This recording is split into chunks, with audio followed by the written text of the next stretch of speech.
Welcome to The Real News. I'm Eddie Conway. Today's segment will take a look at protest activities in support of gaining release for Leonard Peltier and other political prisoners in Washington, D.C.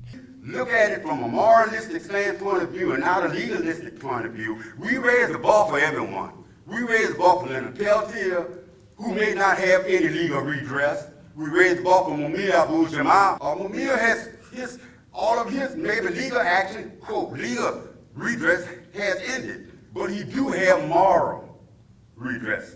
He has moral. Leonard Peltier has this. Everyone else has this. There are many people being held in America's jails and prisons that would qualify as being political prisoners because of unfair trials, because of institutional racism, because of white supremacy, because the war on drugs have been a war directed on poor people and oppressed people. Almost everyone in our prison system is a political prisoner. This is an inherently political decision, and the choice about who to prosecute, how to prosecute them, and how to defend them in our criminal justice system is a political decision. Jasmine Heights is an organizer working with Amnesty International, testifying in front of the United Nations in reference to political prisoners. I think that there's a larger sort of responsibility incumbent on all of us to connect the work around political prisoners and these issues that came from the 70s and 80s and a legacy of COINTELPRO to the ongoing fight for reimagining prisons and thinking about abolition that's happening today.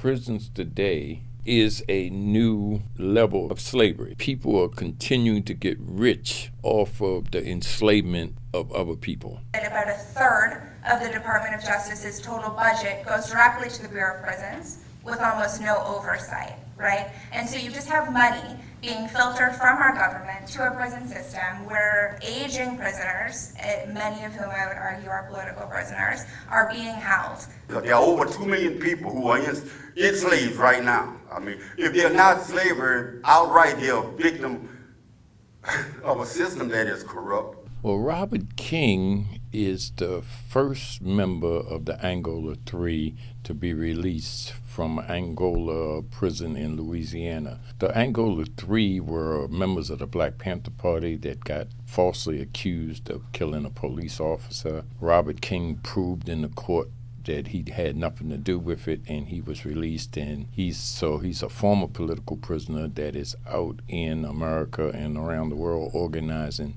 support for political prisoners. We really want to free those political prisoners. But if you're not a political prisoner in America, you are a political victim because you're a victim of a corrupt, and it doesn't make a difference this day what color you are these days. You'll be black, brown, white, blue, green, or purple. It wouldn't matter. It's a legal system that enslaves people. And the effects of this mass incarceration ripple through families and communities, especially communities of color. Complicating this question of where are we now? Will Leonard Peltier get clemency from President Obama? We have to look at the fact that there are these sort of rigid structures that have been set around who is eligible for clemency at this point.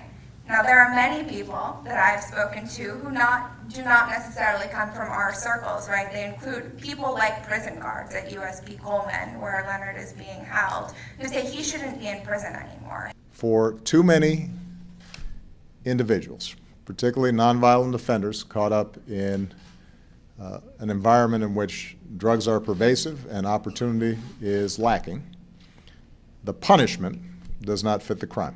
His clemency petition is meritorious despite the fact that it doesn't conform to this structure of a nonviolent drug offender with no disciplinary charges.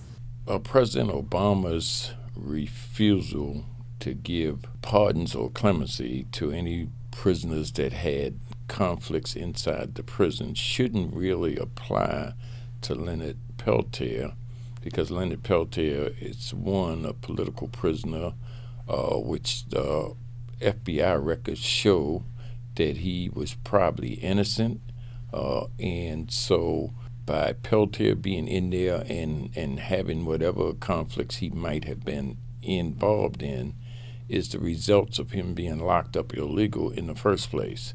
and he will probably die in prison if he doesn't receive a pardon.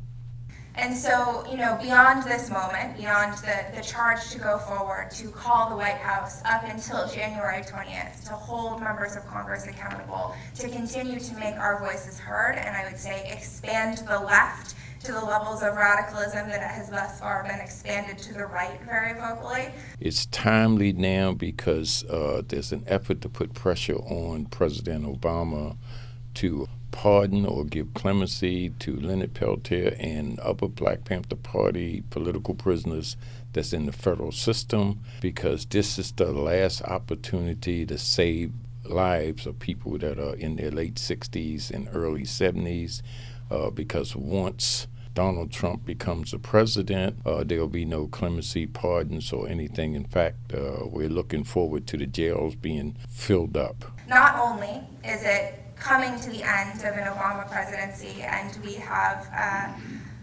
next administration that has proven itself to be no friend to human rights, and asking for the president to show some of the political courage that has been so deeply lacking on the left, and make a decision that is, again, beyond the bounds of the political reality that he's set with his clemency program. Please continue to follow us as we try to follow the actions and activities of activists and community supporters in their effort to free our political prisoners.